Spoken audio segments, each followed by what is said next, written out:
There's never been a better time than now to stop what you're doing and tune in to Straight Up, TAB Radio's weekly podcast that will guide you through the difficult journey that is the punt. Whether it be racing or sport, the Straight Up team has your back.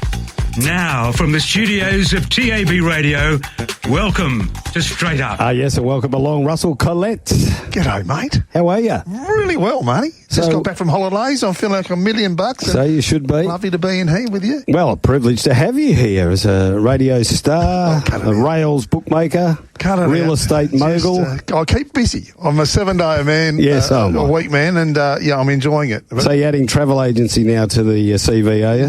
No, I was very much on holidays, mate, self-booked, but fantastic place. Went to a place called Hua Hin. Yes. 2.5 hours south of Bangkok, 27 golf courses within an hour, all world class, and just a great place to relax. You see really McGuinnity up there? Or any people that look like McGuinnity? Yeah, there was a few. Just quietly, there was. He'll be joining us. Lucky he's not in the studio listening to this. I saw him at Soy Cowboy. I'm telling you, I nearly waved, and then I thought, no, don't put your hand up just in case it's not him. How you been, mate? Good? No, it's been all right. Yeah, we're just getting back into the swing of things. I was talking earlier on, coming off about a 6 or 7-day break. I'm like one of those old horses. You've got to keep me in work. The minute you spell me, the old head starts to think, hang on. It's funny how we lose it so quickly. Yeah, do we ever? But now it's starting to find a bit of a line and length. So really looking forward. We'll have this next race coming up from Pakenham, the second there, and then Mickey McGuane. So we'll have Mick on for half an hour in between that next race from Bunbury. Mick's very popular, Danks Furniture. And what we're doing with Mick today, so listeners on that text line for Retrovision, 0427 789 571. Mick has written an article, hasn't been published yet, and he's named his breakout player for each club. Wow. Right? So we want to get some breakout players from your club on the text line, 0427 789 571. We'll give you a heads up. For Fremantle, he's gone Jai Amos. Now, you're a Dockers man. You happy with that? Yeah. No, it'll either be him or Tracy, both outstanding talents, and I think this year it could be their big year for those boys at in the forward line. Amos, the only thing that worries me about Jai is his preparation, his kicking for goal preparation. It still worries me to watch it. It looks awkward and it sort of just a little bit of a stutter there. He's either on or off. He's one of them, isn't he? Yes, he is. Yeah. He needs a bit of time with Dave Sheehan. It's 180 or it's 3. Better get Dapper Dave on the job and aiming up at the gate. Couldn't he put links on them out there? They lost 4 games by less than a goal last year. Yeah, I know. Yep. It's a massive difference, isn't it, that one Huge. goal a game? And when you see the way that players can miss a goal they should kick and then just wander off and think nothing of it, what you just said then brings it into perspective, doesn't it? Because maybe if he'd kicked that goal, that's a game that you win and you make the 8. And they don't seem to get that into their heads. It's just too easy to miss a winnable goal. It just seems too fundamental. Yep. But, someone like Dapper, he could certainly put links on them, I think, out there. Well, he's got a nice horse, Dap, too. He'll be champing at the bit for her to be back in. Lucky Lily? Yeah. Lucky Lily? Half-sister to Private Harry. Private Harry. How about that? Get a look at Private Harry's form, too, on the weekend. We'll talk about that through Lady Camelot. Yes. Who's running first time since Private Harry beat Lady Camelot. An Arabian won last Saturday. Yes, correct. The third place getter. Yep. West Coast Eagles, I'll give you the breakout player for him. I think everyone's got this one, Elijah Hewitt. A lot of people are punting on Elijah Hewitt. Looks a beauty. Looks a ripper. Yep. High draft choice. Sort of wasted year last year. Gets his chance to come back in good form in the training track. It was a very honest week at the Eagles. Honest? Very honest. One of the gun players there. With Tim Kelly? Yeah. We'll talk about that with Mick. I think that'll be interesting to know what Mick thinks. Because you know Tim well? I know him very well, mate, from his days at South. Yeah. And before he went to Geelong. Great player. Yeah. Just consistently a model player. So how do you see his form at West Coast since he's been back? I think he's been in a couple of very successful sides at both Souths and at Geelong. And I think a lot of them are getting frustrated with losing. And it'd get tough, especially it's a powerhouse club and they're winning 2 and 3 games a year, Marty. It'd be tough, wouldn't it? Every week turning up. it's just imagine if you went to the races and lost every time you went, you wouldn't go. No, exactly. There's got to be some hope at the end of the day. Not like a bookmaker who goes there every meeting and never wins. Sometimes in the car park, you know that. Sometimes you get X's, but I used to always think, why do they keep standing up these bookmakers when they never win? Yeah, it's tough out there. Something I wanted to ask. So we've got a bit of time. We've got a minute or so before Pakenham. How is the bookmaker fraternity going at the moment here in WA? Getting tougher. A lot of our team are getting a little bit older, long in the tooth, and we're down to 17 bookmakers now in WA, which is a worrying trend. But there is a little bit of a glimmer of hope. There might be one or two coming through over the next couple of years. Yeah, so there's a couple of young blokes there that are doing good things as clerks and such that might take the satchel on. So, with the association, how's it? Who's the president? Lindsay Severn, long-time president. Yes. Brad Willison, Willow well. He's the vice president. They've been there for a long time. Do a good job. They do a really good job. They've got great relationships both with Rawa, both Perth Racing, and also all the country clubs. It's working well from that perspective. And as a group, I think we're working well as a group, as a collective of bookies. Yep. Everyone's getting on well. It's just Are we getting enough bookies to the course, to the far away places? Yeah, we are. We are certainly getting them there in the northwest. We're getting them down in Esperance. We're getting them right across to Kalgoorlie. But it is a bit of a worry in winter, Marty, when the footy sort of takes over and we have a meeting or two. We don't have a bookmaker out, and we're trying to address that. Is there anyone going to Wandekla on Saturday? Yeah, there'll be two down there. Yeah. Ernie McCreed and Peter Oliver, I believe. Well, there you go. Peter Oliver, what a beauty. What about Rabbits Burrows? How's he going? He's unbelievable. He's never changed. One of the great lunch appointments of your life is to have a lunch with Burrows. I'm telling you, he's one of the best. Oh, yeah. We enjoyed his company at the one of the final lunches at Coco's. It was it was a very funny night and funny he's a day. funny man. McGuane gets past Brown. They're lifting the pies. They can sense it. McGuane's had 5 bounces. Nearly get another one. Round he goes. In he goes to an open goal. Mickey McGuane. Goal of the year. Mick McGuane joins us on Straight Up for this AFL preview thanks to Danks Furniture. You won't see better than that. With 6 local stores in the metro area, there's one near you. Very good afternoon, Mick. How are you over in Melbourne? Yeah, very good, Marty. Just staying out of the wet weather at the moment. She's opened up the skies. It's been pretty warm the last couple of days, but the rain's coming down at the moment as we speak. Okay, I've got a new co-host today, and Russell Collett, who joins us here in the studios at Gloucester Park. G'day, Mick. You must have the best intro in the business there. There's no doubt about that. How you going? G'day, Russell. How are you, mate? Good, mate. Really good. Well, Mick, you've penned an article which is yet to go to press in the Herald Sun about the breakout player of the year for each club. And we're very interested to go through these with you. We've got this next event from Bunbury coming up at 3:30. So let's kick it off. The Adelaide Crows. Who's going to be the breakout player for the Crows this season? Yeah, I'm going to go down the path of Rylie Thilthorpe here, Marty. I just think entering his 5th season, his 202-centimetre big man's just ready to spike, and I reckon he'll do it with a plum this year. The knee injury obviously interrupted his year last year, but I reckon he's this year smoking to win the Coleman medal. Big call, but that's how much I rate him. I can't get his 5-goal debut haul out of my head, and since then it hasn't all been bells and whistles. He's had some adversity to overcome, but from all accounts over there in Adelaide, he's turned the house down. He's ready to really impose himself on the competition this year, and I reckon he's cherry ripe to do so also. Fantastic. Well, that's a big, it's a great name straight off the bat there. What about with the Premiers, Mick? Who are you looking at as a breakout player there for Brisbane? Well, as you know, Russ, it's a bloody hard team to get into, but one bloke who's probably the forgotten man based on going down in round 1 last year, and I reckon he'll use some inspiration that the young boy Ashcroft gave the group last year after he done his ACL, and I'm talking about Caden Coleman here. He'll miss the early month of the year, but I reckon he can bounce back strongly when he does return to the field, and I just keep going back to that stellar 26 disposal performance against Collingwood in the grand final of 2023. We know he's got silky skills. He brings creative ball use out of that back line. A lot of attention will probably go to Zorko and Wilmot, and also Coleman might be the two that get off the chain. I reckon he'll slot back in seamlessly once he's ready to go, and I reckon he'll elevate his game on the back of the type of player that he is. Just a little bit of a hold-up in his pre-season preparation? Yeah, a little bit, but I think with sports science nowadays, they certainly might give him a 4 to 6 week period off, and generally they beat that in most cases. They get to work, and I just think if he maintains a real disciplined approach to his preparation rehab, I reckon, and that inspiration factor off Will Ashcroft, I reckon how he returned based on his grand final, knowing full well that Coleman had lived it the year before, how well he played in Granny.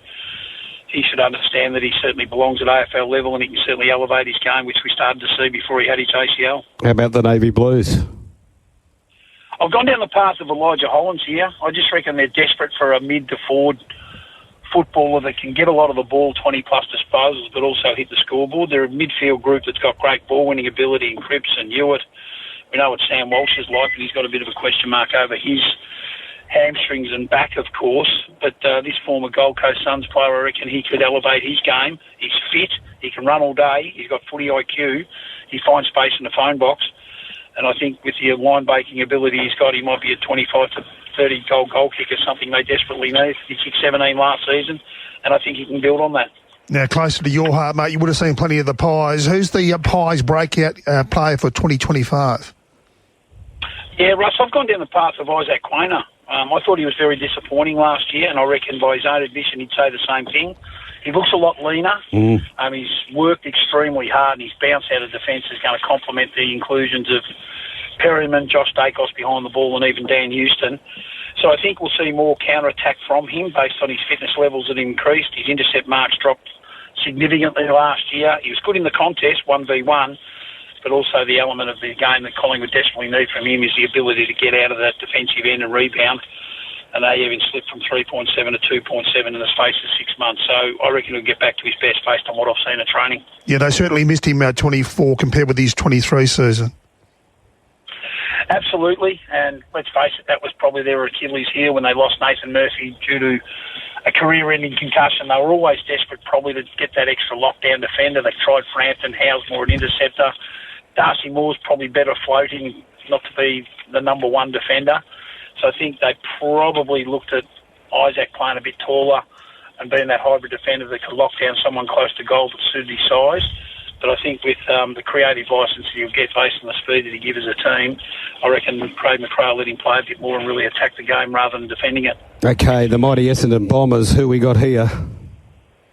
I've gone down the path of Harrison Jones, and I like him a lot, particularly after his first year, but I just reckon he's got caught up in all the adulation that comes with a pretty good year. So I reckon complacency crept in, didn't do the hard work, didn't make the necessary sacrifices that you have to do to be an elite high-performance contributor.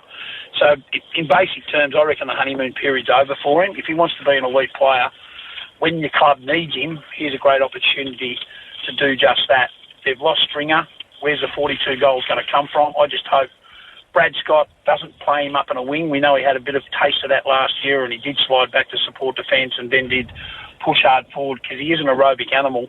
He can run up and down the ground really well, but I think he'd be better served to complement their two forwards that desperately need another tool, and that's Kyle Langford, who's been a revelation, but also a youngster in Nate Caddy. They'll probably look at playing two ruckmen, of which one of them will spend some time forward. Could be Draper and young Brian. Does Toddy Goldstein keep one of those younger ones out? Time will tell, but I think Harrison Jones can elevate his game, and more so, the Bombers certainly need someone of that ilk to try to hit the scoreboard as much as Drake Stringer did when he played last year. Now, Mick, to GWS, so they have to find someone. Mick, Fremantle Dockers, mate, everyone's over this side of the country seems to be picking out Josh Tracy for a breakout year, but you've gone the other way in the forward line. Yeah, I thought he had that last year. So did I. Can he go again and get a higher standard? So I'm going to go to his partner in crime. I think Jai Miss might be the one that gets off the chain a little bit, because you'll see Jackson spend periods when Darcy's fully fit alongside Jai Miss and also Josh Tracy. But this young fella, he's only 21. I just reckon he's on an upward trajectory. I really reckon he can rapidly improve again in his fourth season of footy. He's only missed 2 games across the past 2 seasons, and more importantly, when he's been given the chance to convert chances, he's kicked 77 goals from those 44 games that he's played. And don't be surprised if he gets a fair rub of the green and stays healthy. This player's got the capabilities with the conversion that he's got, generally a very good kick for goal. He could potentially kick 50 goals this year, and if he does, he's one of the breakout players of the competition. I'm expecting to aim for that because he looks physically stronger, looks like he's had a good pre-season. He knows how to win the footy in contest. He took 29 contested marks in 2023, and he dropped a little bit last year based on probably role, but I think he can certainly elevate this year, and I can't wait to watch him play. And the routine, Mick, would you like to work with his goal-kicking routine? Oh, no, I think it's quite simple. I'd just back him in. You wouldn't want to complicate it that much, to be honest with you, Russell. I've seen some outstanding field kickers really get the yips in front of goal. Chris Grant comes to mind when he was at the Western Bulldogs.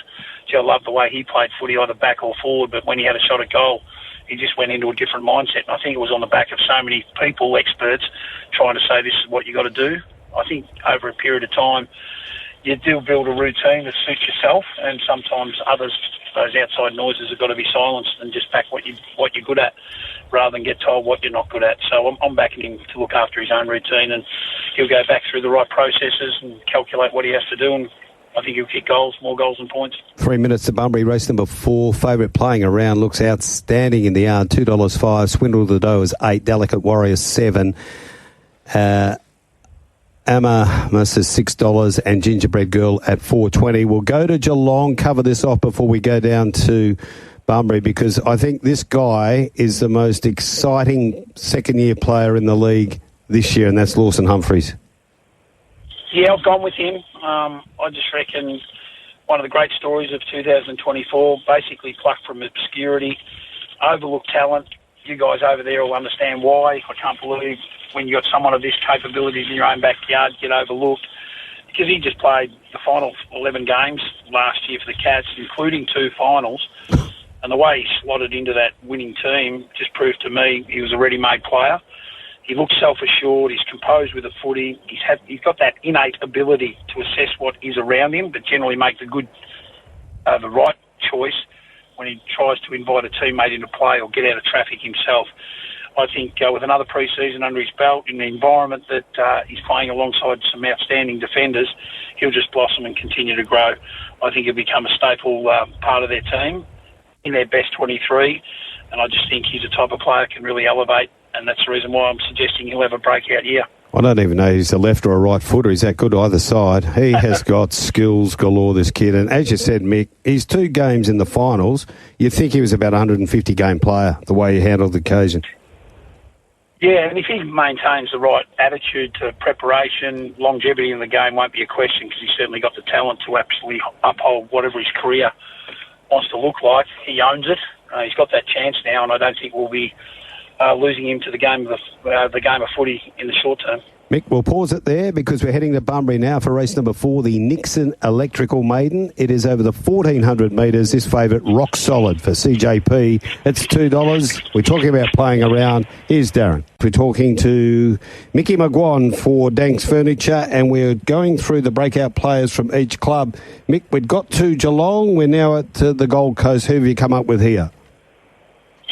Oh, this is probably an obvious one as far as I'm concerned, and it's Mac Andrew.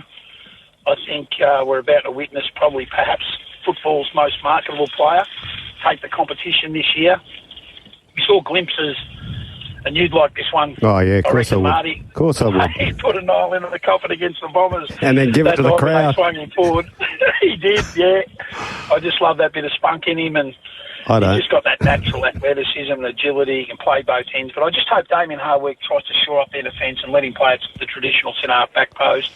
Yeah, of course, use him during games when they need to swing him, to give them a different look in front of the ball. But if this youngster stays more sort of 80% of the time as a defender, we're going to see a young player take critical intercept marks.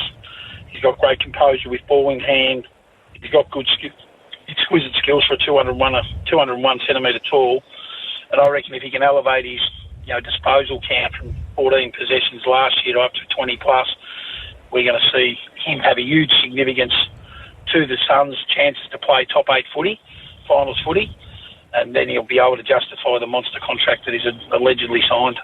Yeah, and just 21 years of age last month, or the month before, just December. So he's still very young, isn't he, to be signing long contracts? Geez, for that Absolutely. money, where do you sign? That's probably... Well, that's the thing. And the other thing is you're locking down your best talent. So from that perspective, you're trying to secure your list because we know it's very hard to keep players. They went through it for a period of time. They lost a lot of talent because the stay-home factor or go-back-home factor. But if he's going to be a part of their fixture going forward, they want to put him on a good deal to keep him there. And a team that's been around the place in the finals of the last 3 or 4 seasons, at least, the Greater Western Sydney Giants. Who we got there as the breakout player for 25? Yeah, I reckon there was a number we could have targeted, but I've gone down the path of Aaron Cadman, and I'd go back to a lot of people were questioning whether the Giants made the right call when they took him at pick 1 to secure Cadman in the 2022 National Draft. But I just reckon entering his 3rd season, knowing full well that he's already banked 35 senior games, and on the back of another pre-season in the gym, I just reckon he's a player that's going to complement the likes of Jesse Hogan, Stringer and Toby Green. Those 3 players will attract a lot of attention, and Cadman could be the one that gets off the chain, knowing full well that he took 31 marks inside 50 last year to complement Hogan, who was just a beast the way he played footy, and I reckon they've managed him well.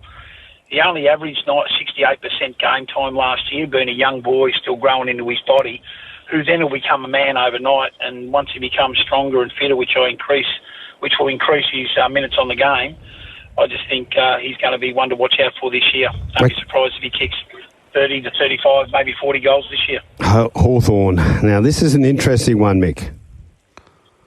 It is, because I've looked at the long term of this player, and he's going to miss possibly the start of the year.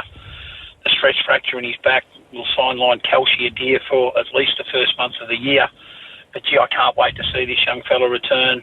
He's got wow factor. He's got great courage. He wants to approach a contest to say, this is my footy and my footy only. He impacted games last year with his competitive nature, and I think he'll further enhance his reputation by the way he goes about it when he does return.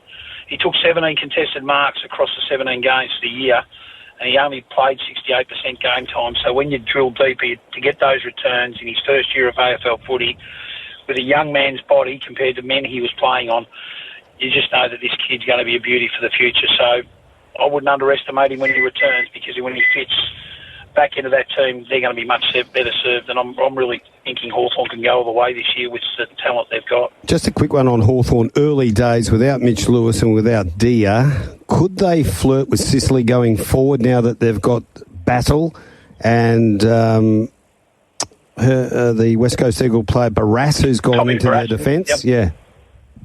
Yeah, absolutely. Well, you know, James Sicily, who is at our club as a junior club, and he had those attributes. The 16-year-old boy could go to the wing, could go outside, could go back, could go forward.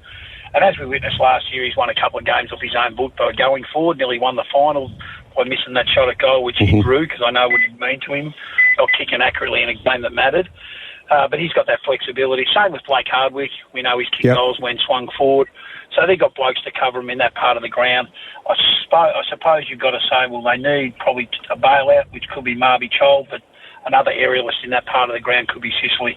And he's got that versatility to do so. So I'm not losing sleep overnight where they play him, particularly with the 2 boys that you mentioned. They've got into their defensive end in Barras and Paddle. They'll be better served down there. Mate, up to Melbourne, Mickey. The number 1 D supporter possibly here in the West is Ian Dunstan, Scooter Dunstan from the Kalgoorlie Boulder Racing Club. He's tipping us on the text line. Colton Tholstrup, a terrific lad from Newtown, Condingup, down Esperance Way. Who are you tipping as the breakout player for the D's? I like that young fella a lot, but I've gone with Trent Rivers, and this is based on a needs basis type of scenario.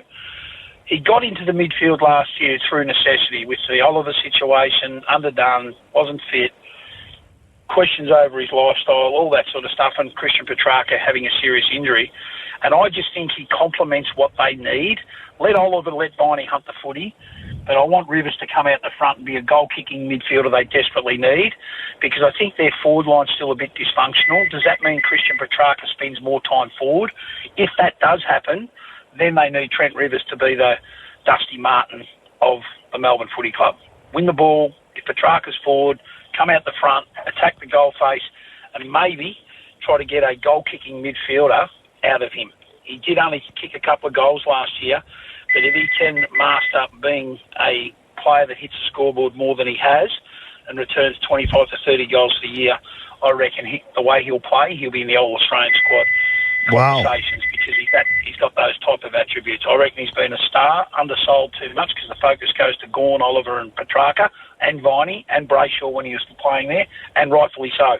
But this player, I think, can elevate his game, and we could be talking about him by the end of the year. Trent Rivers there, All-Australian early call there from Mick McGuane. Fantastic, mate. Just on that, on the Ds, are they happy campers again? Well, that's the messaging coming through the media over here, and they've had some hard conversations. I can certainly tell you that, Russell. Christian Petrarca didn't miss anyone when he came back from overseas in preparation for this year's pre-season. He put his cards on the table. A lot of other fellas did. Simon Goodwin as coach did. So I think when they've aired their vulnerabilities and being honest with each other and they looked each other in the eye, obviously time will tell. But in saying that, they're saying all the right things at the moment when they were in a bit of denial this time last year with culture and their issues. But they've seemed to go into this year with a clean slate. The time will tell to see whether their actions can back up their words. Okay, plenty of talent at North Melbourne to choose from. Who did you go for? I went for Tom Powell, a little bit left field here because a lot of the attention goes to Luke Davis-Uniacke and obviously the skipper Jai Simpkin and could be a couple of other players in that development phase. But I just reckon Powell, he's probably largely lived in the shadow of a lot of those other midfielders, and particularly Luke Davies-Uniacke. But I reckon he's ideally set up to spike. And I reckon if there's a comparison for what North Melbourne need, what he can offer, I reckon he can be North Melbourne's version of Sydney's James Rowbottom. This young fella can give a defensive intent to their midfield, let Sheasel play, let LDU play. Luke Parker's experience comes through that middle of the ground. This young fella laid 96 tackles last year and he brought some serious defensive intent to the team's midfield group, so there was a better balance. And let's face it, you have to have a balance through your midfield. It can't be all duck, no dinner. But even when he wins the footy, I love the way he zigs and zags to buy himself time and space. And he sees the game really reasonably well when the ball's in, when he has to go forward with the footy. So I think he can increase his possession rate. He'll bring defensive intent. And I think we'll be talking about him, and hopefully he gets out of the shadows of other players that deserve it. But this young fella's certainly doing everything right. He's had a great pre-season. And in the final year of Ken Hinkley in charge at Port Adelaide, who are we looking at there, Mick, as a breakout for 25? Well, he's a good player now. He's played 83 games. He'll play his 100th game this year if he has a lot of luck with injury. And his name's Miles Bergman. And the reason why I'm saying that, I think he'll probably play a lot in defence, but with the baton change taking over in the coaching ranks, I reckon there could be a subtle baton change on the ground. Ollie Wines I've loved since he walked into the AFL arena. He's manful. He's a warrior. But let's face it, he's not going to be a part of that midfield group forever if they want to evolve their team with speed and injection of speed out of stoppage. I reckon Bergman could be Port Adelaide's version of what we saw at Fremantle with Hayden Young. Very good half-back flanker, uses the ball well, loves to bounce out of defence and penetrate the game. But I reckon Bergman's got the capabilities, just like he was drafted. He was a mid-forward, and that's the reason why he was drafted, and a very high pick, a first-round pick in 2019. He's the type of player that I think can elevate his game. And if he does get a midfield look at stages, I reckon we're going to be talking about a player that'll be in the All-Australian squad as well, because I just hope Ken Hinkley or even Josh Carr challenge that type of movement, go from defence to attack, because I think one thing they do lack, if Rosie has a bad one or Butters gets checked and held, Willem Drew who tags, Ollie Wines hasn't got the speed and power like he had when he was young. Bergman could be the one to replace that and add a different dynamic to their midfield group. So that's what I'm hoping happens. He transitions well through the midfield, and I just reckon he's ready to accept the baton change that I hopefully see will take place. Okay, get your bets on here. Pakenham race number 3, as I said, a good race over the 1200. Athanatos, they've backed into 320. Hot Diggity Boom off a good trials, 390. King Zephyr's training well into 380 from 5. And Melodish is 750 a drifter. They're yet to load. I think we could just sneak in one more here with Richmond. Yeah, Tom Brown I'm going with, Marty. I just love the look of this player, and I hope their teammates go out of their way to really funnel in the footy. As a young counter-attack defender, he averaged only 12 disposals last year, but I reckon the more he plays, the more confidence his teammates have in him to give him the ball. We're going to see an elite kick in the competition. Beautiful ball user, pretty sound defensively one-on-one. But I reckon his biggest asset is kicking, and I love blokes who can kick the footy because they separate games of footy. And if Brown gets the ball in good spots, we'll be talking about how he uses the ball to his teammates in the forward line with Tom Mitch and all that, licking their lips because this bloke's got ball in hand. So I think to help their counter-attack, give him the footy, and we'll be talking about Tom Brown at the completion of the year. Okay, we might be able to get one more in with St Kilda. They're yet to load Pakenham. Yeah, Darcy Wilson's that player for me, and I just hope Ross isn't conservative. I just want to see him in the midfield mixing it with Jack Steele and others through that part of the ground. He gives them a look of run. He destroys Bradley Hill in the running stakes at St Kilda. So rather than just channeling safety and letting him play on the outside and run channels up and down the ground as a winger, the occasional bit as a half forward, high half forward to get up and out, I just want to see him around the action. Even though he's a little bit undersized, get him up against the bigger bodies in the thick of the action. He'll bring good transition in offence. He'll bring good transition in defence because he's such an elite runner. He's a line breaker, and he knows where the goals are. He wants to kick a goal, kick 15 majors last year. I reckon forget about being safe, Ross the boss. Put a young player into the middle of the ground and just watch this young boy eat it up. Release the shackles, get him around the action. He won't let you down. Okay, very quickly, mate, there's still a bit of a hold up there at Pakenham. There's one way behind the line there. Let's get into Sydney Swans. Who will be the breakout year, Mick, for 2025 from the Sydney team? I'm going for a 21-year-old. Mac Roberts is his name. I reckon he's a ready-made 200-plus game player for the Swans. And I reckon you only have to look at a couple of his last games in the latter stage of last year. He had 36 disposals in round 20 against the Bulldogs in a losing team. And he had 31 touches against Adelaide in round 24. Big games off the half-back. He wants to the footy. He's starting to feel that he belongs. And let's face it, the Swans love to counter-attack. So off half-back, we're going to see him get onto that left leg of his and penetrate the game because he's a beautiful ball user. I love good kickers, as I said earlier. And if they can give him the ball and do what he does best, because he'll have a high kick to low handball player ratio, he's going to be really suited in behind the ball because he's their best distributor.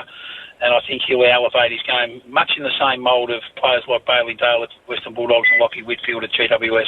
Hey, Mick, they're starting to load pretty well now at Pakenham, so we'll just put you on hold, head across there for the third. Good race upcoming. Back to Mick, and, mate, we're up to the Western Bulldogs. They've got a couple of great young kids out there, but who's going to be the breakout this year, you think? Well, you could go down the path of Sam Darcy, especially with the question marks over Jamara Ugle-Hagan. He's a competitive beast. He's a beauty. We know that. He's the obvious choice, but I've gone for a player that I think the Bulldogs desperately need to fast track, and that's Rylie Sanders. Now, he featured in 14 senior games on his debut last year. I've watched him train. He's certainly got an AFL body now. He looked a little bit heavy coming out of the coach league when he got drafted, but he's streamlined. He can get up and down the ground. He'll complement the likes of Bontempelli when Treloar gets back, and also Liberatore and even Ted Richards. And when Bontempelli happens to go forward, it could be Sanders who could be the one that really uses power and execution when he powers out, driving his legs to get out the front of a stoppage. He generally makes good choices and decisions with it, so he could be a goal-kicking midfielder or a terrific inside 50 entry player that retains the ball because of his ball use and decision-making. So I'm just hoping Coach Luke Beveridge plays him every week, doesn't play with his head by putting him in for a month and putting him back for 2 weeks, which he's had a tendency to do for some youngsters over the time that he's coached. He's a bona fide midfielder. Get him involved in your system. Make him feel comfortable. You've got the Tassie team about to enter the fore. Stay away from those recruiters who might entice him to come home. Let him be a legitimate player through the middle of the ground, and you might keep him for 10 to 12 years, and that's the capabilities this young boy's got. Well, they're the breakout players for our 18 AFL clubs for season 2025 from Mick McGuane. Now, Mick, just a quick word on the announcement yesterday, Port, of course, with Kenny Hickley to serve out the year with the old secession plan in play. What are your thoughts? Well, is it going to work? If it does work, they look geniuses. If it doesn't work, is it the right thing to do by the club and the players? I'm not sure. I just reckon you have the coach, and when his time's up, you make the decision to change. Because basically that's what it is. He's been there for a long period of time, Josh Carr. He's been his right-hand man for the last 2 or 3 years. And as good as he might be, is there any certainty around that's going to be successful. Everyone thought, and I lived it when I talked to people at Collingwood, that the Nathan Buckley and Mick Malthouse one was going to be a success, but then you go out and win a premiership. I'm not saying Port Adelaide will win a premiership, but what if he does and all of a sudden a new coach comes in and they go backwards because of it? Is that because of the succession plan didn't work when you've got a premiership coach at your disposal in your own backyard? So it'd be really intriguing to see how it does work. We've seen it in other situations, Roos to Goodwin and Roos to John Longmire. Longmire coached the premiership early when he got into the hot seat. But we'll just be watching. And if Ken Hinkley is, say, 1-5, not saying he will be, but if he is, does that force our hand to say, maybe Josh, you're the one to get in the chair, give him an opportunity to grow with this group for the rest of the year, and Kenny, maybe your time's up, get out of the joint? Mate, Mick, we've got our pens ready, mate. Looking for your tips now for the trots at Kilmore. We've got all your mail there on the AFL. What do we like at the trots? Yeah, Kilmore trots. What race are we up to, guys? Because in race 3, we're up to race number 3 in 10 minutes. Storm will win. Okay, it'll be winning. Take it in a multi. I reckon the two best short price favourites on the night. You take the winner of race 3, which is Apollo Storm, number 8. And I reckon race 6 at $1.40, $1.50, maybe you might get... race 6, I think it is. Number 8's a late scratching the last trip, so that's put a nail in that coffin. From a value perspective, maybe race 7, number 7, each way to beat the odds-on favourite. I think that's a race in 2. And you might have to wait till the last race. I think it's a bet of the night. Its figure form is not great. We're talking number 5 at Martha Lavina. It doesn't look very enticing when you look at 7th, 8th, its last 3 runs, but last start was far better than its finishing position says. Trial well since that race, and I'm expecting around the $2.60 mark. Unfortunately, it's not $6 like it was this morning. Tasman Potter to drive, I reckon this can push forward, get the front, and be very hard to run down if that's the case. Couple of roughies if you want to be that way inclined to save your stake. Barney Bill, they put up $34. Clearly won't start that by race time. And number 9 was $41, and that's the same, little blab your mouth.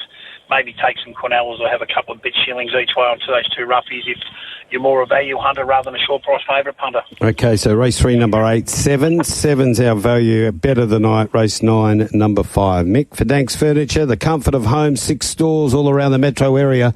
We love talking to you every Thursday. We'll do it again next week. Good on you, Marty. Have a good night. See you, Russell. Yep, see you, mate. All the best, Mick.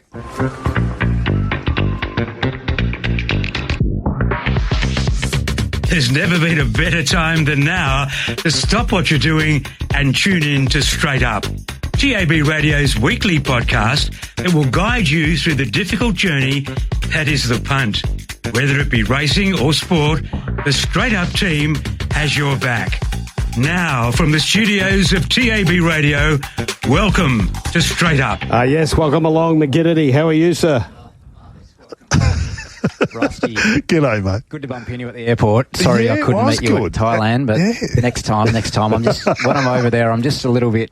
You like to get out on your own and do your own things. Yeah, exactly. Prefer not to be around people with camera phones. So. And thank you for that tip for King's FMR. That's well played, money in the bank. No doubt you were on it. Yeah, everyone else was. That's good. Now, Pinjarra on Saturday. I like to feed the hungry, feed the needy. Pinjarra on Saturday. What are we looking at here? We've got a good 4 and the rail and the true. Nice and warm. Outstanding conditions, and the wind looks a little bit southerly tinged, but swinging, Mart. Swinging? As we all have been known to do. Bit of pineapple action going on? Well, you tell me, sir. I might name a horse Pineapple. Do you reckon I'll get through? You never know. Now, 0427789571. That's the Retrovision text line. I've said it before, gents. Mick McGuane's knowledge of the game is very good, and he articulates it so well. I wish I could. Trav from Aderdale. Thank you, Trav. Now, you've got your own text line running, haven't you? So if you want to bang one into Russell, he seems to have one going on over there. Mate, mine's going hot. Mine is just non-stop people texting. Yeah, no, they're texting in one after the other, but most of them I wouldn't be able to read on air other than to say they should use the proper process. What is the number there for the text line? 0427 789 571 for Retrovision. But the Mauler's got involved on your text line or something, hasn't he? You know what he's like. Yes, he's asked me to be very careful around you, but that's about all I can say at this stage, mate. Now, on the proper text line... And then he tipped Kerman for some reason. What's going on there? We need 2 sets of tips to come in because last week in the tip-off when I wasn't here, it was a draw. Who was it between? The Darp. The carryover champion, the Dup, and our Wetters, I think. So if the Dup wins this, does he get the 100? Yeah, Julio's going to give us a $100 voucher, I think, for Tab Stallion. Touch. Yeah. Jeez, he's been a newsbreaker. He's giving Hoss Bensley something to chase. Just warming up for the Magic Millions. What about that on Wednesday when he said about Steph Vahala's horse, Aztec Ruler in Flemington? He said to Diggers and the new rider is going to be... W. Pike. Bated breath. Did he pass the test? There was a test he had to... Who, Julio? No, Julio would have always passed the test. Willie Pike, did he I hope he has. There with the medical? I hope he has because I'm very... after we interviewed Steph yesterday, I'm pretty keen to back that horse. Okay. As keen as you were with King Zephyr? Oh, not as keen. You boys, you don't miss it there. It's an open wound. So no Rylie this week? No, obviously. He's skiing in Japan or something. So shout out to him. Hope he's... belting those vending machines. Yeah, hope he's well. Hope his body's all in one piece. Well, it will be at this stage. He's just got there, but next couple of days will be interesting. Geez, we've done some form on this meeting, I tell you. Can't wait to get into it. The Tab Touch Westby Platinum Handicap, and good luck to the club too. This is their special day. Magic Millions, good luck to them. David Houston and the team there. And good luck to everyone having a bet as well. Get your text in 0427 789 571 with any winners. Race number 1, the Tab Touch Westby Platinum Handicap. Time to go 12.29. One special sword, $8. Gift of the Heart, 13 into 11. Plays with fire is 18. Salt Lake Shake is $3.70. Chino La Diva, $3.30. There's an early one into $2.50. On Plain Air is $7.50. One Above All at $41. Chimed in from $71. Like No Others, $26. And Best of the Gods at $10. Well, let's start with that early meerkat, Marchino La Diva. 900 to Windsor at the $3.30. Another 1,000 at the $3.10. They've kept coming. 1,200 at the $2.80. 600 at the $2.75. A couple of $500 bets at the $2.75. Another 500 there at the 275. Chino La Diva, very well supported. Gift of the Heart each way, gentlemen. Place heavy early. 1,000 places at the $3. 400 each way at the $13 Gift of the Heart. They're the two. Okay, 2 from 17 worries me with Chino taking those sort of prices. I'd certainly be happy to, as a satchel swinger, to be putting the price up at around $3, no doubt at all. But into $2.50, it's good money.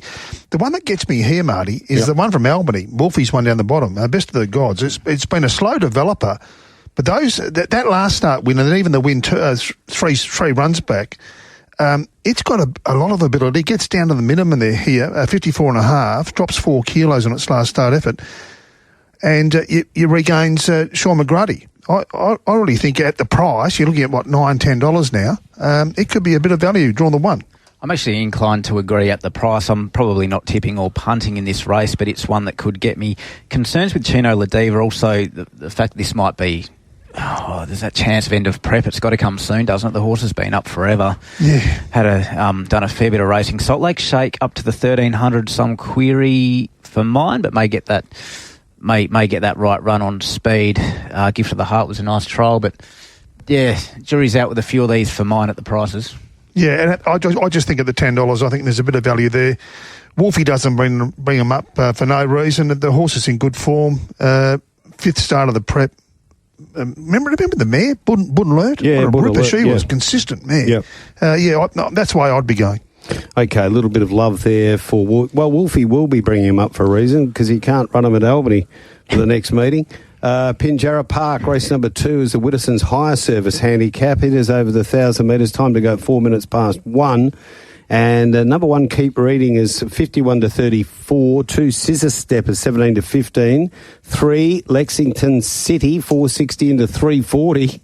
4, Pin Deep, 650 to 480. And Silver Eye's been 480. Capri Omnia, 16 into 10. Under Influence, 16. Land of Valens is 81. And even Sir Dreamlot, 390 to 360. They're spraying the money around here. They are, Mart. I'm just hoping those that backed Pin Deep from Barrier 1 did their research on this being down the straight at Pinch. But there's been some decent money in this race. Capri Omnia, my goodness, they've had a good crack early, including 200 by 500 there at the $15, 1,000 places at the $3.20, 150 each way at the $12, 150 at the $13 there, Capra Omnia. The Lexington's Mart, 600 at the $4.60.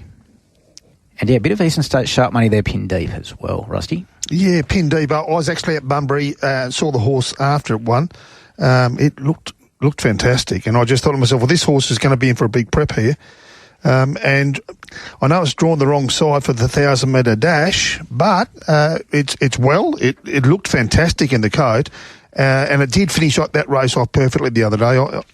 I'd be more than happy to go each way at pin deep, but around the $5 would be sort of the money I'd be looking, certainly trying to shop to. Talking about the second race at Pinjarra on Saturday, Magic Millions Day there, and Russ, you think pin deep at about 480 in from 650 is a chance, and you're a bit worried about the barrier.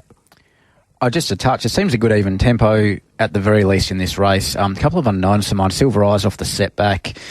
Sir Dreamalot looks like it's drawn the right side. The straight's always a slight query until they handle it, but if it strikes the outside fence with a bit of venom, it'll be very hard to beat Sir Dreamalot. It's got massive form lines, so... there's a couple that I can look at under influence as nom for Sunday, but and maybe a bit off them, but the straight track can occasionally suit horses like it as well.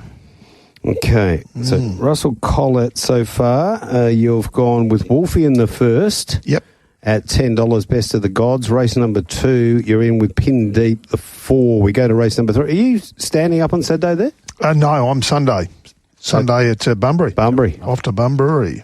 Okay, the Thoroughbred Breeders WA Platinum Classic. It's over the 1,200 metres. It is race number 3 at 143. 1 Valsicina, 6 to 550 after opening at 480. 2 Rissoles, 370, 340. Selfless Act, 750 out to 850. Cherry Can Run, 16.20 into 14. Stable, another winner today. 5 Play Dice, 17.15. 6 Export Girl for Wolfie, 23. 7 Guarding Heaven, 17 to 15. Nobility, $15. Number 9, Our Kiwi Princesses, 81. And 10 Supernatural, 340 into 310. Rissoles is the one that the local pros are keen on early, including 800 there at the 360. There's a bit of Eastern States pro money, Mark, the ESPs. Yes. Yeah, horses like Cherry Can Run, getting it played dice, getting it each way as well. So there are a couple to keep an eye on, but a reasonably quiet betting market there, Russ. Yeah, I had a good look at the race, and the more I looked at it, the more the headache blossomed. I really did struggle with it. With me, one of the problems I'm having here is the map. What sort of map did you have? I had five or eight leading. But then from there, there doesn't seem to be a lot of other pressure there. Is 8 going to lead 5? Yeah, I concur. I think Nobility's going to lead, I'd think, sort of comfortably enough, and there's a couple handing, including it, possibly Selfless Act, possibly like a Rissoles or Guarding Heaven, but just handy without really applying any pressure to Nobility, I would have thought. And that'd be why the pros have zeroed in on Rissoles, probably just off the map itself. 100%, and I'm a touch concerned with Rissoles with sort of where the preps, it's a little bit of a freshen up back in distance now, so always just a touch of a concern at the price. Valsicina's got the 59 kilos.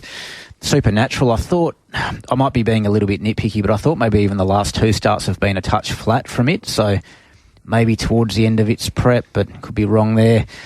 So there's that many queries about a few in the market. I could make a case for a horse like a Nobility to lead and give him something to chase each way. It's Renee's done a super job with this horse since she's got a hold of it. Yeah, no, it's a tricky race for me. I really couldn't go. I couldn't find one to tip you into, other than probably if you're looking to have the bet, maybe follow the pro money there with the map and go with Luke Fernie's Rissoles, drawn 2 there. From a bookie's point of view, who'd you like to lay? A lot of them. Yeah, you would. You'd really just get them all in the book. I think if you're there, you certainly would. Yep. And I think those that will be there will be working on this race feverishly. Now, from the text line for Retrovision, Under Influence, a sneaky chance at odds in race number 2, nodding the head as McGinnity. Don't forget to get stuck into Rylie regularly in his absence, Marty. He never misses you, from Greg L. Thanks for the heads up, Greg. Melbourne race 7 for Roach, a good thing. That's from Jezza from Kalgoorlie. So I better check if that's Melbourne today or on on Saturday. We'll check that up. And there's another one here too. Hey, fellas, Chino La Diva is a tip in the first there. That is from Liam in Aveley. He says it won't be defeated. We need those sets of tips in from the boys. Dupp and Wetters. Yeah. This is important because Duppy's playing for $100 here, so he needs the tips in. Now, for Roche's at headquarters, Flemington, $8.50. Billy Egan drawn 4. Okay, well sorted there by your good self, Russ. We've got a few. We'll go through the Flemington form after 5 o'clock when we've got a bit more time, but concentrating now on Pinjarra, and we're up to race number 4. It is the Gannon Sportswear and Trophies handicap. It's over the 2,000 metres. And Rockin' Society's 11, 2 Sestino at 12, 3 Wirra Chew is 19, 4 Atlantis Beach 23, 5 Bold Hero 373.20, 6 Icebergs is 19, 7 I Dreamed a Dream 17, 8 Romeo 18 into 14, 9 Catch These Hands 34, 10 Stormageddon $3, 11 Magic Whistle 26, 12 Manzor Magic 41, 13 I Love Your Smile 31, 14 Star Rating 41, the emergencies 15 and 16, 26 and 20.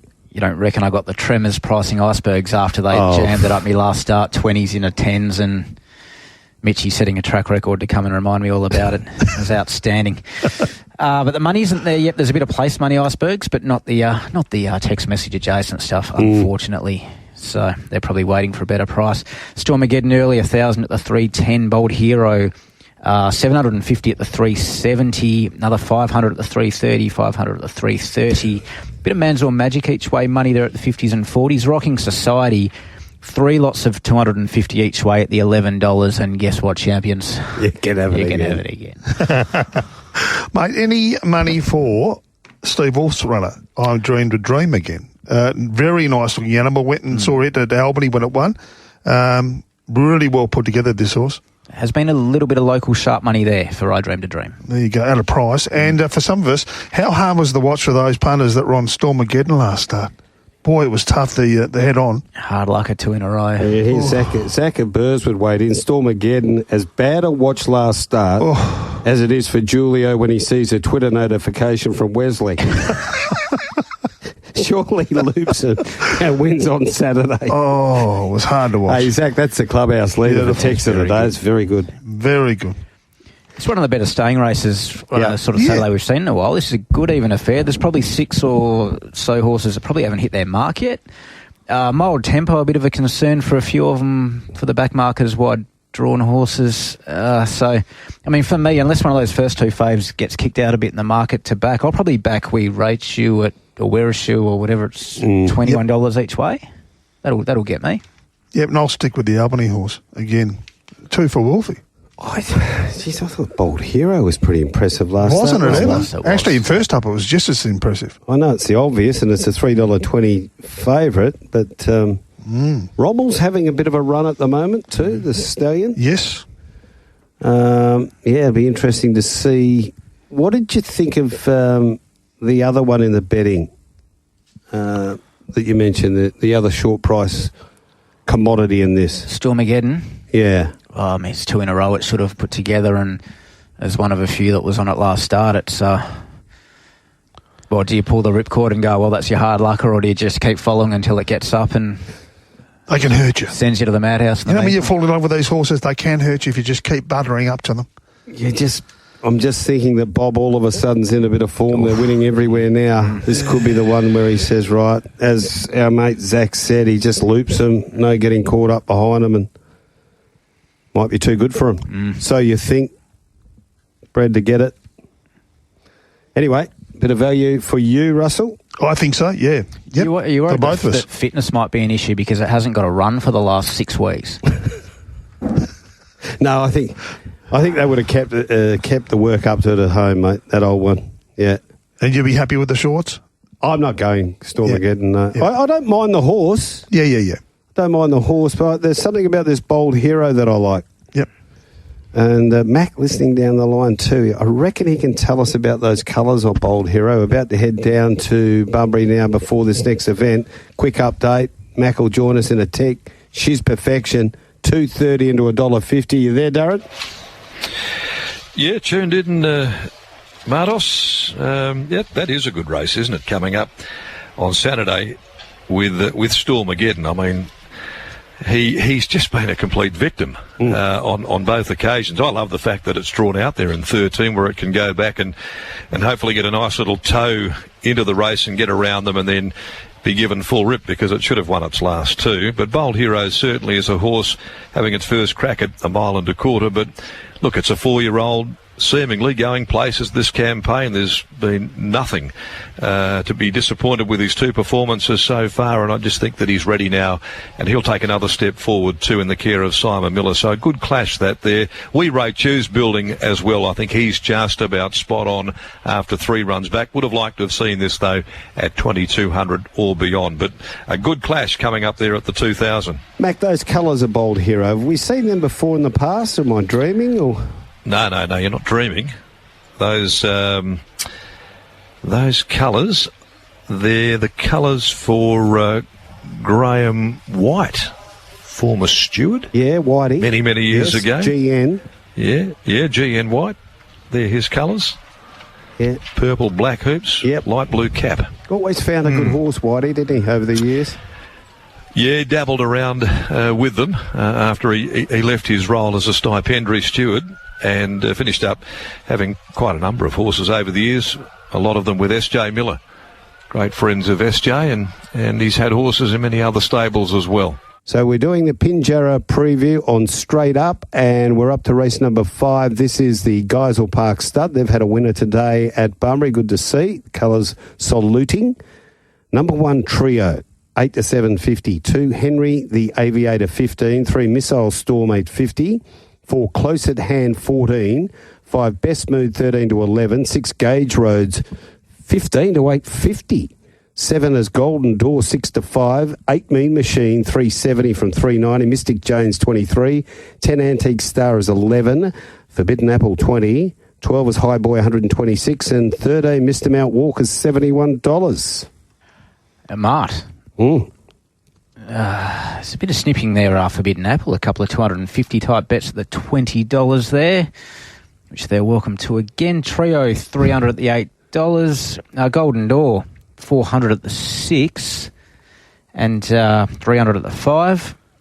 Missile Storm, a bit of 250 type action there. A couple of those at the $8.50, which they're also welcome to again. Best Mood, local Pro Money, $200 at the $12 there. What else have we got? Henry the Aviator, a bit of local sharp money there. Eastern States Pro Money Gauge Roads times 2. That explains the trim up there, Mart. That's about it. And the bottom two be the leaders here, High Boy and Mr. Mount Walker, the roughies? If High Boy is fast enough at the distance, then looks it, doesn't it? Not much other sort. There's sort of Mean Machine, Henry the Aviator, maybe Missile Storm sort of goes forward, but looks a bit of a dearth of tempo, doesn't there, Russ? Yeah, I was taken by this horse Golden Door when I saw it race at Ascot when it ran third to Caporetto. I think it's a nice type of animal. Very unlucky last start, and I think the barrier 11 will be a help for this horse. Tash Faithful rejoins the team. She won it at Albany when it was really short, but it won brilliantly that day, beat Universal Playboy. I think the horse has got a lot of upsides. Only had 7 starts as a 4-year-old. Won or placed in 5 of them, and I think it's a horse that certainly has a promising future.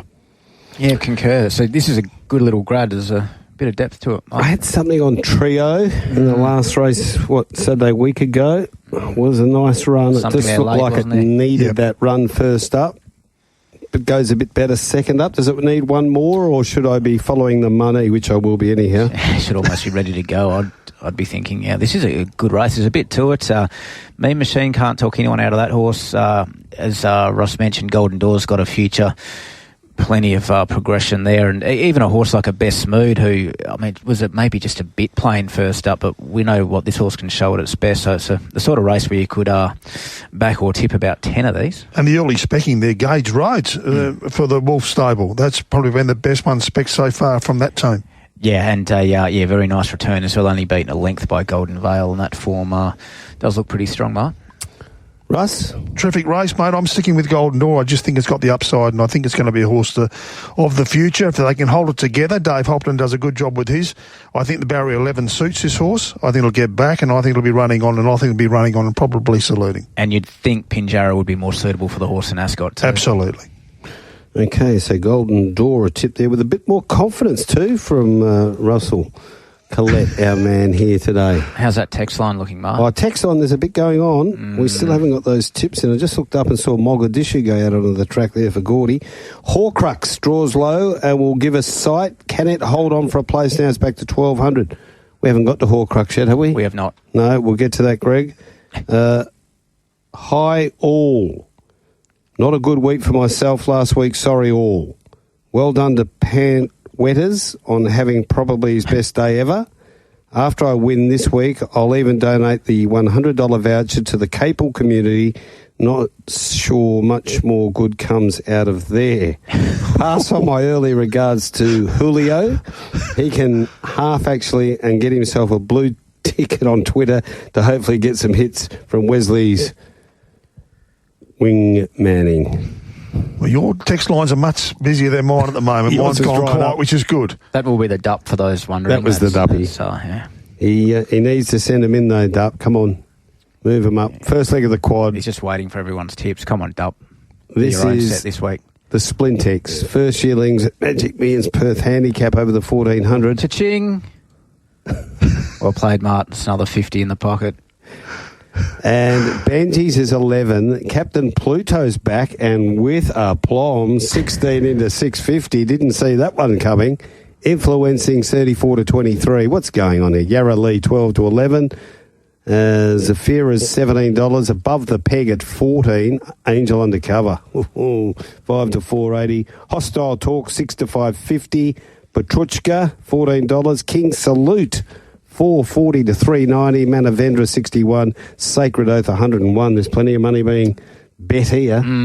Good betting race, Mart. That's what you want. Captain Pluto 700 places at the 360, and then we've got the Eastern States pros just snipping away there, including just plenty 200s, 14s into $7. 3 or 4 lots of the $200 there coming through. Local pro money, King Salute 600 at the 440.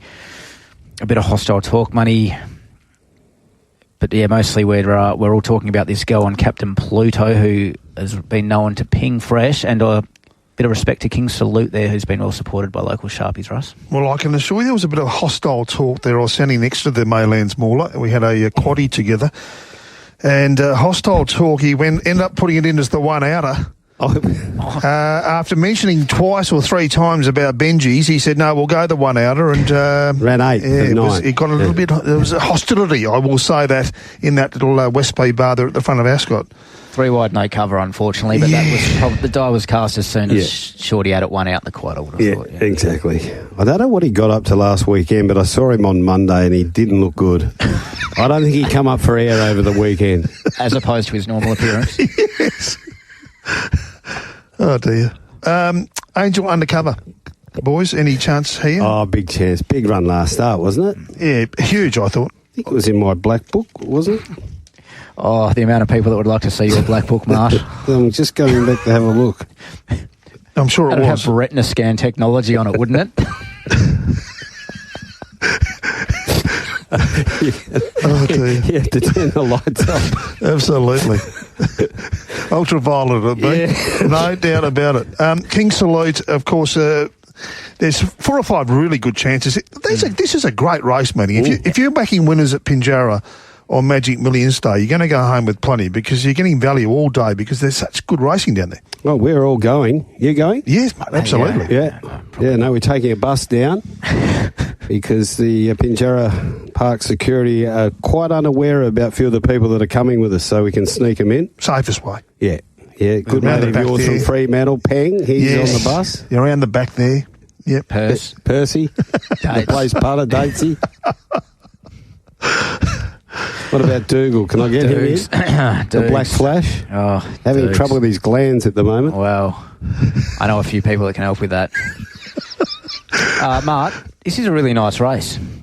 And there's plenty of horses with more wins in store here. The market's been quick to spit out a couple that I wouldn't mind having a little something each way on those, being Yarraley and Above the Peg. Both, I think, are much better chances than what their prices indicate in this race, so will probably get me each way. Yourself? Angel Undercover. Yeah, is the way I'm going with Joe McLeod. Just a consistent horse. Very unlucky last start. I thought it was a be on me next time run, and that's the way I'll be going.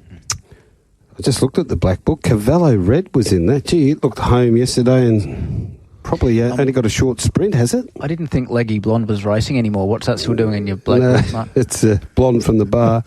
Blonde at the bar. They're moving in well, Pakenham, race number 5. We need to get there. You're tuned into The Drive Show on TAB Radio.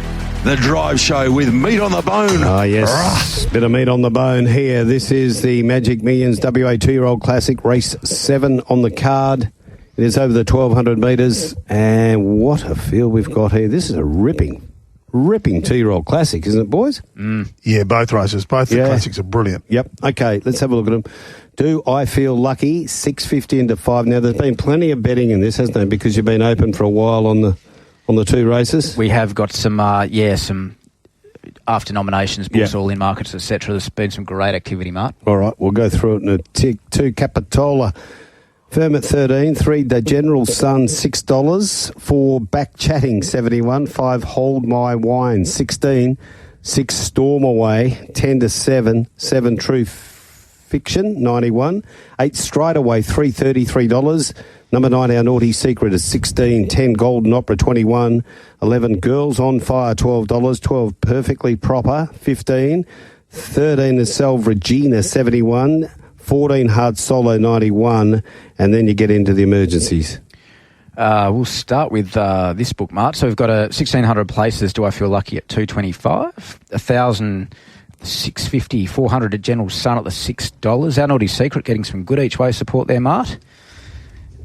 So we've got, now we get into one of these pre-nice books, Stride Away. There's heaps of money here. We're talking, I think it's about 7,000 or 8,000 Stride Away at between sort of 320. Starting at $4 all the way in, they've kept coming. 400 each way to General Sun at $7. 500 each way, Our Naughty Secret at the $11. Oh, you can probably have that and a bit more again. So straight away, 500 each way there at the $4.20. Capitola 400 at the $9 as well, and more to General Sun money. So, great betting activity, gents. Yeah, this horse must have spelled well. That freshen up. The money for Stride Away first up. When it came back at Ascot, was enormous. It was all day long. It was just consistent support. It was never ever going outwards. It just continued to close in and won like a horse going places. Well, it's going here.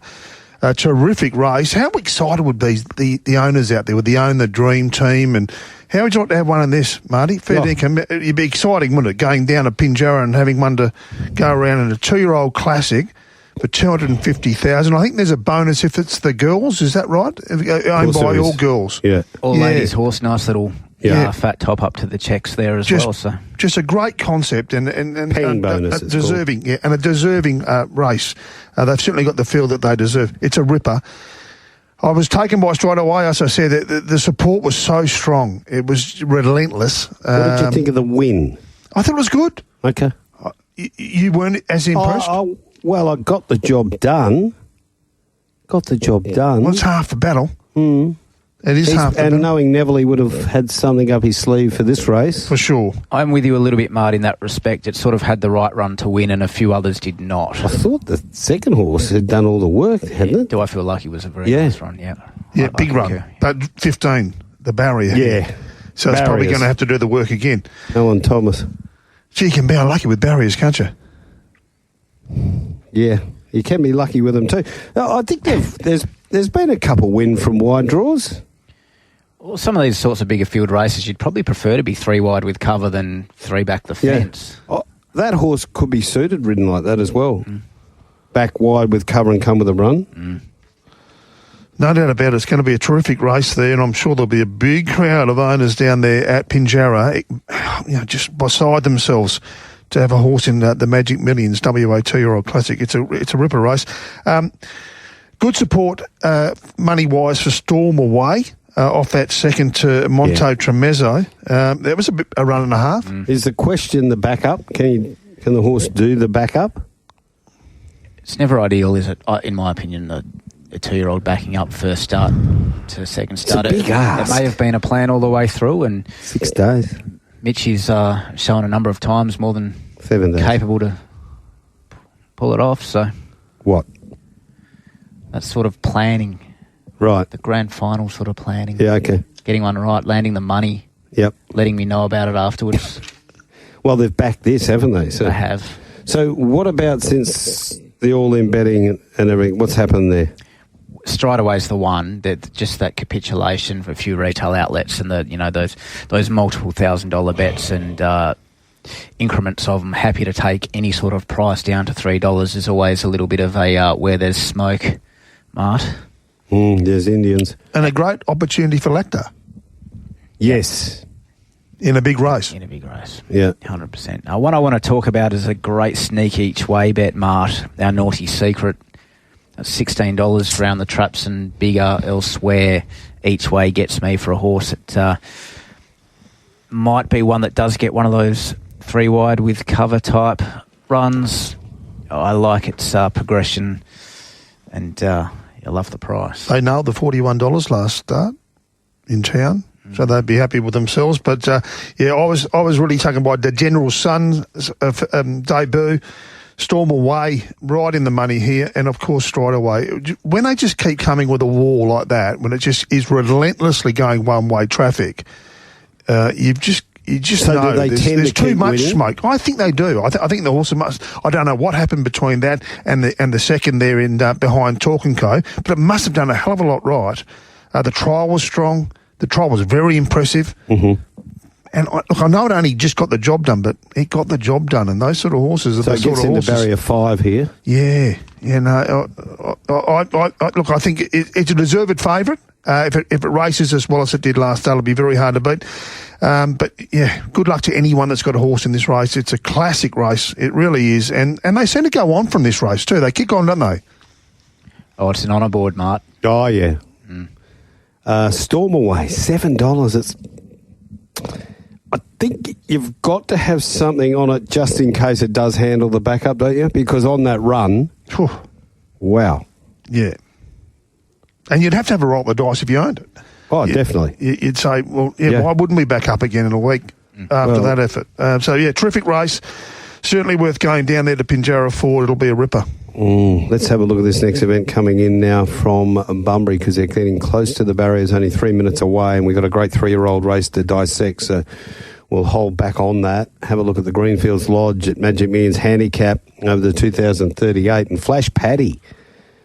Rylie Morgan tipped this a couple of starts ago, $5.50. King's Parade is 4 in from $6.50, so they're backing it. BJ Boy, $14. Brown Morn, $9.50. 5 is Shaney Bay, $4.20, been firm. Pagey's Turn, 10 into $7.50. God's Garden is 15. Jiddo is 61. Ocean Ranger, $6.50 out to 9. Snipper Gossip, 13. 14. Tell Nothing, 101. Do you like anything here, Russ? I was impressed by a horse at $14, $13 here now. BJ Boy was a terrific win in the trial. The stable is fine. They had the double that day. Mm-hmm. And Jessica Valass is back riding winners. I think it's good value, $13. JD Valass action. What about yourself? Yeah, nothing from me. Nothing from you over there, good sir? Just have to leave you there, Cobb, because we've got to get cracking on this. Gee whiz, Russell. BJ. Boy. Oh, Had the punters listening out there. The text line's blowing up. They've just said Riley's gone forever if this wins. Talking about Rylie, we found some tips have just floated in too, all the way from the land of the rising sun. Here they go. Pinjarra Saturday. He's with 1 Chino La Diva, 5 Trio each way, 6 King Salute, and race 7 Stride Away. There's Rylie Morgan's top 4 for Saturday. We'll repeat them in time. Have divvies for you soon, Bunbury. We'll keep an eye on this race coming up from Pakenham, but let's have a look at the Magic Millions 3-year-old trophy, 1,200 metres, listed Battle Commander 151, 2 Keep It a Mystery 23, 3 Horcrux 13, 4 Smooth Mover 292.50, 5 Smooth Chino 15 to 13, 6 London's Image 6 into 5, 7 Golden Veil 750, 8 Cashel Palace 21, number 9 at your service 34, 10 My Aloha 26, 11 Perfect Chanters 10, 12 Zippy Zany 91, 13 American Escape 19, 14 Come On Emma 31, 15 Bubbles in Rio 201. That's the first of the emergencies. What have we got there? Oh, mate, we'll go through some of these all-in books, etc. So Perfect Chant, 500 each way at 7, 500 each way at 6, 500 at 6, 500 at 6. Where are you feeling now? 1,000 each way at 7, 500 each way at 750, 500 each way at 7, 500 each way at 7. Wow. Oh, champions. Yeah. Golden Vale, 500 each way at 7. Oh, and there's another few there for Golden Vale, 300, 300, 300 at 9 and 8. Well played. Keep It a Mystery, 200 each way at 21. Smooth Mover, 1,000 at the 290. Great betting race. We've got more. We've got more. Smooth Mover, 500 at the 260. Yeah, and then we get to the, and that's not even the final field book, Mart. We get American Escape, 1,000 each way at the 20s and 3,500 places at the 525. 1,000 wins Smooth Mover at the 290. 1,000 wins Golden Vale at the 7. Perfect Chant, 2,000 places at the 290. London's Image, just heaps of money here early as well. So a couple of 1,000. Yeah, Smooth Mover, about 3 lots of 500 at the 280. And I was saying it a little bit this morning on, we have a little, we go through the odds and the prices and the money in that Mart on the breakfast show with Diggers and Tim, and just going through how these better fields just seem to create better turnover. You get good racing, you get turnover. And what a field. Absolute crack field here for the 3-year-old trophy. You'd like to own any of these, really. You really, really would. A lot of genuine speed in this race. If you're betting into a race, you want genuine speed, in my opinion. Yeah. And this, you're getting it here. Horcrux will definitely go forward. You've got London's Image, only knows one way. That's to go forward. Golden Vale from the one will go forwards is going to be very good, genuine pace. Keep It a Mystery, definitely be right up there as well. Plenty of speed here. I'll tell you the horse that really grabbed me. It was as green as grass when it won at Mount Barker, but it won well, and the last 200 metres was highly impressive. Fronted up at Bunbury, and it just went that bit straighter for Indiana won it. This is Smooth Chino, the Machino horse. It's another one with a huge future. Yeah, that's mine. You can't be coming in doing that. Yeah, you're going that way as well. No, Machino, I get the ka-ching, not you. Yeah, Mott's. Don't come chiming in. Well, mate, look, on the payroll. I'll just go the smooth then. I'll just go the smooth side of it. No, very impressive horse. I don't think the 14 will worry. I reckon there's enough genuine pace here to get across. If it gets across and gets cover at the 14. Well, don't forget the 3-year-old last year, Bondi Bubbles had come from the country, hadn't it? And Esperance and won all those races. Yep. It was the Boomba of the Great South or whatever they called it. And the favourites are right. Certainly a rightly favourite. That win when it returned, the maiden win at Ascot, was something to behold. Just bolted in that day, and then backed it up. So, look, it's a terrific lineup. I'm going to stick with Smooth Chino. Wow, a bit of value there. Yeah, value again. Yeah, I'm pretty light on for an opinion in regards to this one. Everything's about sort of where I thought it would be, Mart. So. Mate, I've got a feeling Come On Emma might be a nice enough horse, Smart, and I reckon we might get 40s or 50s each way to have a little snip. Reckon it sets up well to be the wide horse with cover, but there's a few that look like getting that type of run, like Smooth Mover, Smooth Chino, etc. So, cracking race to watch. Unsure how much wagering I'll be doing. Okay, who we got here? Butcher, he's with you. Come On Emma, $31. Dutch Buster here. Apologies for the delay. Question for Mart. If your Uncle Jack helped you off a horse, would you help your Uncle Jack off a GG blokes have about 20 hours of galloper previews and reviews and about an hour of pacing. Any chance of increasing harness exposure? Yeah, well, that's coming. Don't worry about that. Horcrux maps the best, lads. Straight to the front. I think I'm a London's Image man. It's just tough, isn't it? Yeah. Ryan Hills declared it during the week. He said the $6 was as generous and gifty as prices get for horses in races. You know it's head up, you know it's going to go off the rail. It's going to go down the middle, as it does every start. It's going to wander. It's going to wander like Mart does when he's in Highgate. Yeah. Walking down that street. Like old mate over here. And where were you? Soy Cowboy. Race number 9, the Tap Touch Punters Club Pinjarra Classic Day, 23rd of Feb, handicap over the 1,000. Wonder who's running that Punters Club. 1, Rock This Town, 17. Bonnie Ladders, 18. Just St. James, 420 into 390. 4, Made in Mexico, 10 into 750. Military Power, 26. Prince Ragnar's been spec, 71 to 34. Final Authority, 51. Go-Go Grommet, 34. Rocking Gem, 480. Golden Fighter, 41. Shooting Spirit, 11 into 950. Whacking Tanker is 101. Chop Suey's 13. Clean 'em Up, 460. I'm All Miss 71. And Prince Amongst Men, 101. Now, Martin, me old China. Yeah. Were you seriously just meerkatting me for a 420 into 390 no, it wasn't in a 75-horse race down the straight at Pinjarra? It wasn't a meerkat. Okay. Well, you did glance in my direction. I did, but it wasn't a meerkat. No, it doesn't take much to wind me up, champion. I saw that earlier on. Package. Local pro money, clean 'em up, 500 at the $5. Eastern States Pro, all those ESPs, Mart. Yep. 400 there at the 420. Chop Suey, 300 at the $15. Eastern States Pro money, Made in Mexico there. The bigger price, local Sharpie, pretty keen. Bonnie Ladd at the big price as well. Good little spread of money. 1,000 metres. Some horses just love that straight dash down there at Pinjarra, and they get better and better at it. And I think the favourite, Just St. James, is a very deserved favourite. I think it'll be finishing the day off on a good note for punters. Wow. I really do. This horse is drawn the right side. It'll get across. It'll find a nice little bit of cover there. Again, plenty of speed in this race. Prince Ragnar, I have taking it up from out wider. And also rocking Gem from out wider going forward. I reckon there'll be plenty of speed in this, and I just think this horse is going places. Just St. James, good team. Yep. Stage leading rider, and track and distance is just the record is impeccable. Yeah, wide open sprint this one, as Russ said. That seems a heap of speed.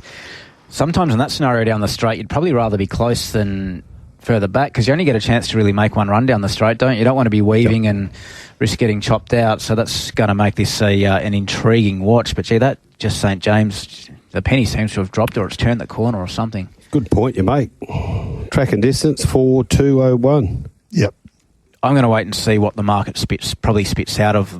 I think one of the three, whether it's Rocking Gem, Just St. James, or Clean 'em Up, probably gets spat out, and that might interest me, but yeah, this is a sort of race where I could easily back 6 horses, and they can all run worse than 10th. Yeah.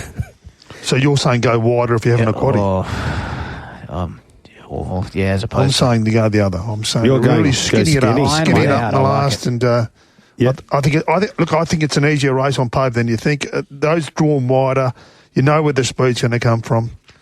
I'm right into it. Just St. James could make my best of the day. Ooh. Well, there you go. Let's have a look at Pakenham, race 6. They're behind the barriers, and Preservator is 15. 2 Shadow of Gold, 950. Wow, that's in from 26. 4 Attack Forces out to 14. Number 5 Kabalov is 265. 6 Nick's Choice, 550 to 3. Mr. Darkside is 101. That's Miss Darkside. 9 Lady Elsa's 420, and 13 Our Wildflower gets a run 151. Previous at Bunbury, race 7 was 537-1 Shaney Bay. Chris Parnham 410 150, just worries BJ Boy out of it late 510. Pagey's turn, making good late ground. They went hard, race record 250. Quinella 26.30, Exacta 48.60, the trifecta 283.30, the first 4 537.1, 1,418.30, double 1,530.50, 6 was a scratching. That is Bunbury, race number 7. They're loading pretty well here at Pakenham. Now we're running pretty late, so we're going to get your best bets for the program there, McGinnity. Righto. I'm pretty light on. Mm-hmm. And also for tips. Race 4, we rate you each way at $21. Race 6, Yarrowlee each way at $13. Race 7, Our Naughty Secret each way at around that $16 mark. That's, not a great deal that's getting me at this stage. And for you, Russ? I've got a couple of each way prices. I like I Dreamed a Dream. In the 4th, I do like Smooth Chino in the Wow. in the 8th, and in the last, I think the favourite wins, which is Just St James. Is this going to be your best, is it? Yes, it is. Just St James in the last. That is it. They're in the book. Well done. Thanks, Russ. Thanks, McGuane. You have been very good today on a big meeting out there at Pinjarra, sponsored, of course, by Magic Millions. Yeah, thanks. What are you really gambling with? For free and confidential support, visit gamblinghelpline.org.au.